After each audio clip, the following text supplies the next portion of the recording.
Well, listeners, right now, it's hot and dry outside. It's blue skies, birds are singing, clouds are in the air. Everything looks nice, but let me tell you, winter is coming. So from a beekeeping standpoint, spring is long gone. Most of summer is now long gone. So what you got is what you're going to have with your bees. And the question is, what can you do now that you should be doing to help them get ready? I'm here with Anne Frey from Better Bee. Hi, Anne. Hi, Jim. I'm glad to be here. I'm glad you're here. Thank you for being here. We want to talk to you about what you should be doing now to get ready for then being winter. And you do have some responsibility and you do have some time, so we'll give it our best shot. I'm Jim, too, and I come to you once a week here at Honeybee Obscura, where we try to talk about something to do with all things plain talk beekeeping. I'm Anne Frey from Better Bee here in Greenwich, New York, and I'm glad to join you, Jim. Welcome to Honeybee Obscura, brought to you by Growing Planet Media, the producers of the Beekeeping Today podcast. Join Jim, too, your guide through the complexities, the beauty, the fun, and the challenges of managing honeybees. Jim hosts fun and interesting guests who take a deep dive into the intricate world of honeybees. Whether you're a seasoned beekeeper or just getting started, get ready for some plain talk that'll delve into all things honeybees. And tell me how you would start a discussion of getting ready for winter in August and September. To somebody that's in the summer, late summer, and they're just getting ready for winter, I would say, hey, next year, start thinking about that in July, not August. There's a lot of things that you can do even in May and June that will make your winter successful. So, I mean, we could talk about it systematically. You know, is it the mites? Is it their food? Is it how much comb they have? Their population? Because that's what they need to stay warm, besides all that honey they gobble up to stay warm. What I hear you saying is that each colony is going to have its own evaluation. Yeah. For where it is and what it needs, how you could be helpful. You're there to be helpful. You're the steward of these bees. Sometimes they need some help because they swarmed too much and they never brought in enough nectar to live through a whole 6-month winter. Maybe they never actually made enough comb on the foundation, and you'll have to help them out in some other way. Certainly you'll have to help them against the mites. They can't deal with mites and being untreated for an entire spring, summer, fall, and winter. And their honey, you know, what if they didn't get enough honey? You can solve that too, but pay attention. Well, two things in what you just said. Number one, mites are always going to be here. Always is a long time, but for the foreseeable future, mites are going to be here. And if you ignore them, something's going to go wrong. It may go wrong later, but it probably is going to go wrong sooner. So I agree that you've got to deal with mites. And I also want to tell you the obvious. The bees don't always make honey. They don't always get a good surplus crop. And when they don't, you don't get one either. Yeah, right. We had a year, maybe 3 years ago, all the goldenrod, which is a big part of our late summer flowers, is goldenrod, like 5 or 6 kinds of goldenrod. It all came on early and finished very abruptly, well before it was supposed to be finished. The harvest was tiny. We had to feed thousands and thousands of pounds of syrup to the whole county of bees here. It was horrible. It's okay if you shoot a hole in this. But sometimes here in Ohio, it looks to me like, with no science whatsoever, that goldenrod is out there, but the crop isn't there. Yeah, I've seen that too. I think it's has something to do with the groundwater, possibly, like how much moisture is coming up through the plant, and can it give up wet nectar to the insects? Well, that's all I could blame it on was rainfall or groundwater. But just because you've got goldenrod doesn't necessarily mean. Does the goldenrod have that characteristic odor where you are? Well, the flower doesn't, but when they've brought in a bunch of nectar and they're curing it, around supper time, you tend to smell that if you're outdoors near the hives. It's a very strange, seemingly bad smell, but we like it because we know they're curing some goldenrod honey. Smells like socks. Yeah, I want to go with that for a few minutes. It is a very characteristic odor, and I like exactly what you said around supper time because it's always late in the afternoon, I guess after they are processing a crop. And Anne, I want you to know I've got a good sense of smell, but I don't have a super sense of smell. But I've smelled that aroma 60, 70 yards from my hive, and I put it in an observation hive here on an enclosed porch, and I just about had to move the thing out. I couldn't even stay in my shop because of the odor coming through the wall. Ugh. But if that odor is not there, they're not making goldenrod honey. And if you were hinging on that for the fall flow, then you need to hinge on something else. Did I hear you just say that you don't smell good? No, I didn't say Oh, that. That's okay. what you Okay. heard. And that may be what you're thinking, but that's not what I said. Okay. Yeah, there's a lot of things besides goldenrod. They're not as much nectar as goldenrod, though. You know, asters, some, mainly they're just purple and pretty. Bamboo, maybe that's called Japanese knotweed more properly. That's a lot of nectar.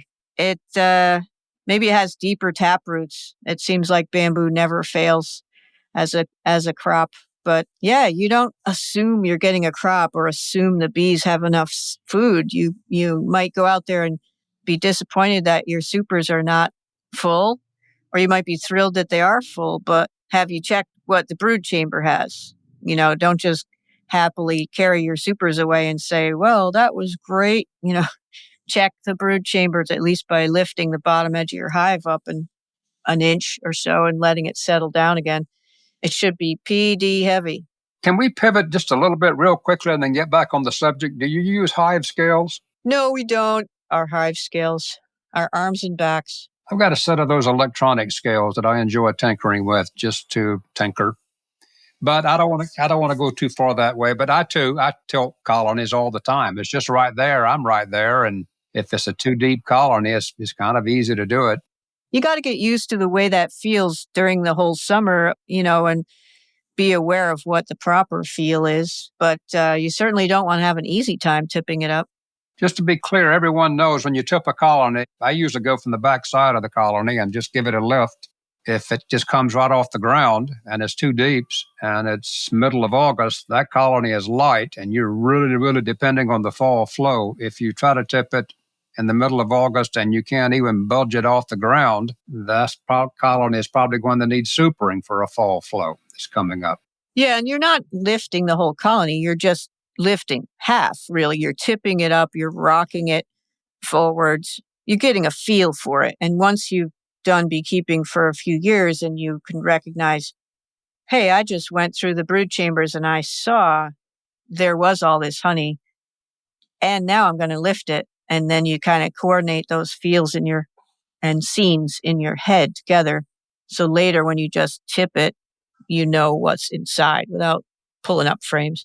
I think you're saying that it's not a strength comparison between a powerful person and a person who's not quite so strong. Everybody learns their own relative feel for what the colony should be like. It doesn't matter about personal strength so much. Exactly. Okay, let's take a break here and hear from our sponsor, and we'll be right back and discuss some of the ways you can help the bees if they're light.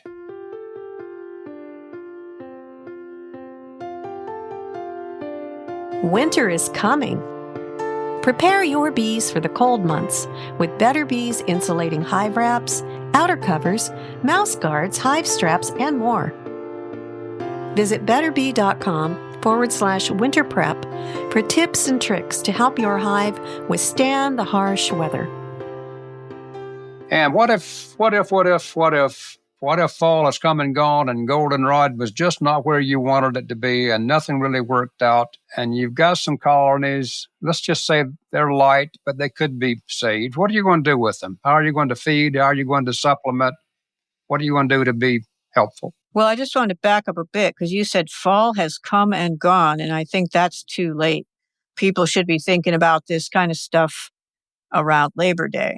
Beekeepers say fall in a different way than normal people say fall, which is we're thinking the goldenrod time as fall, but other people think of the time when all the leaves have changed orange and yellow as fall. And We don't want to get that far into it because that's after frost. We want much, much earlier attention. So what can you do if they're light?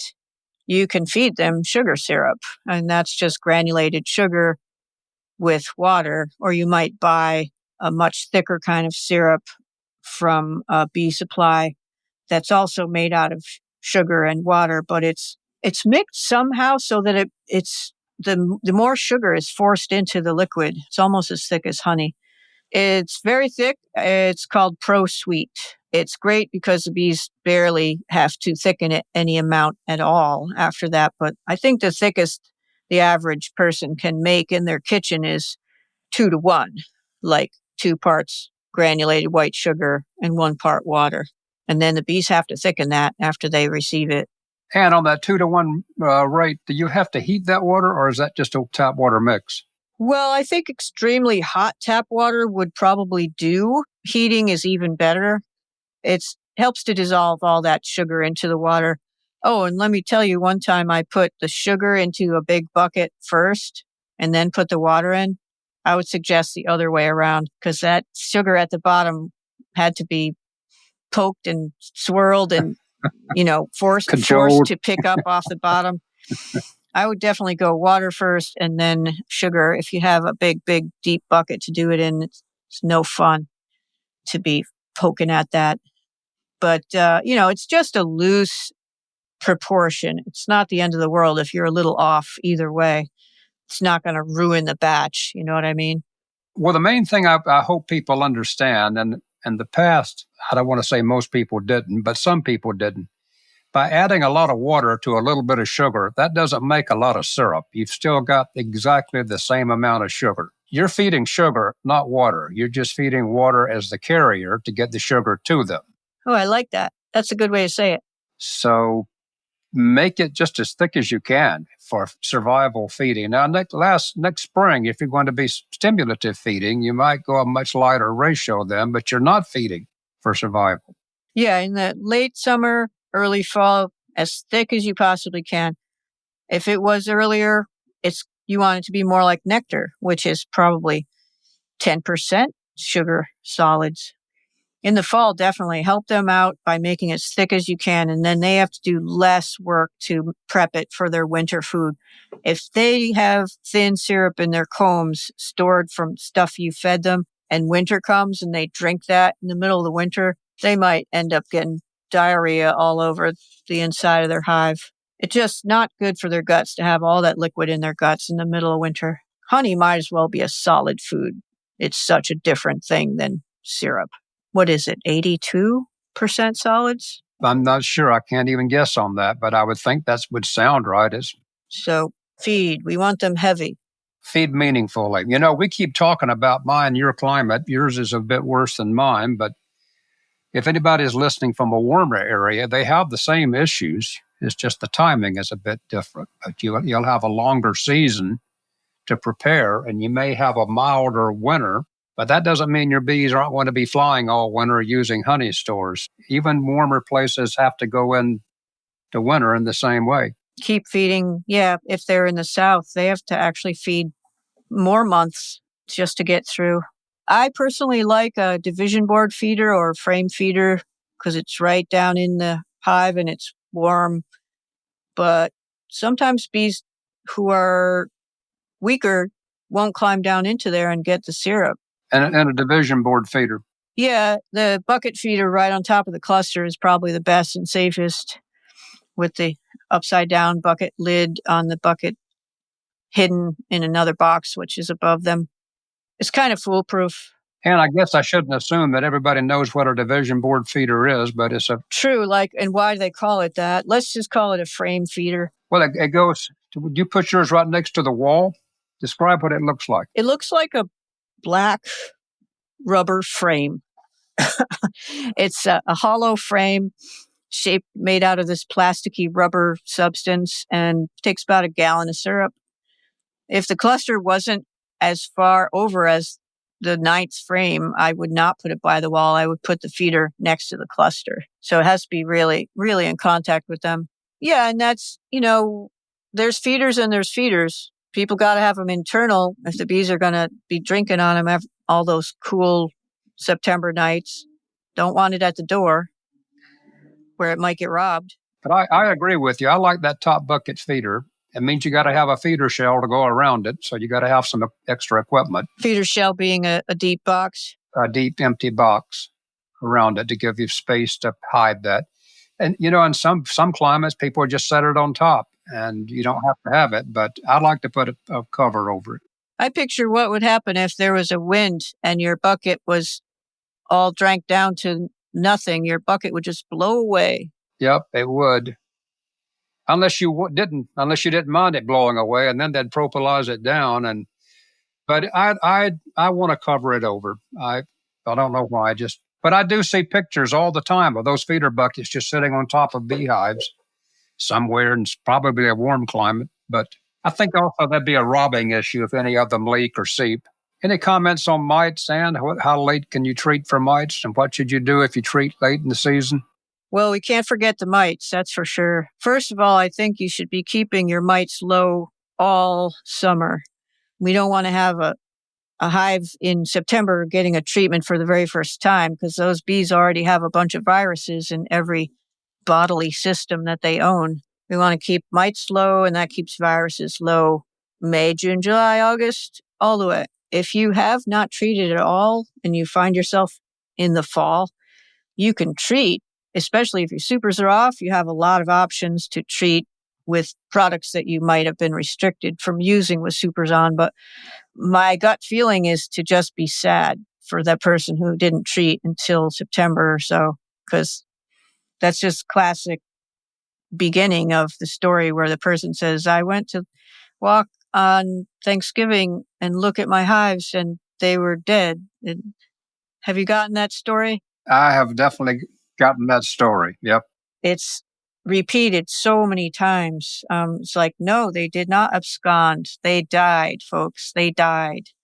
They died little by little as they were flying around on warm fall days. And it seemed sudden to you, but it wasn't all that sudden to the bees. It's just like when they started with a certain number of thousands and some hundreds disappear every day because they don't make it back, it ends up being zero. And that's sad. It is. I don't even want to go there, but it always is painful when you see a winter kill or a colony that died from parasitic mite syndrome or something. Is just. And they didn't even really make it to the beginning of winter. They made it to the very end of fall and they were goners. So please don't underestimate the mites.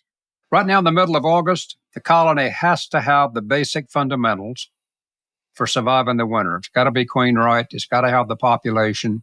Queen right meaning? It's got a functional queen in it and the population of bees that could withstand the winter, 3 or 4 pounds, or even more in some cases. But the things we could control, Anne, you've been talking about, are the amount of food stores and controlling the mite population. As I've listened to you talk, those seem to be your major initiatives. We're working with a colony that has everything else that it needs, but it's good to have some help with those two issues, food stores and mites.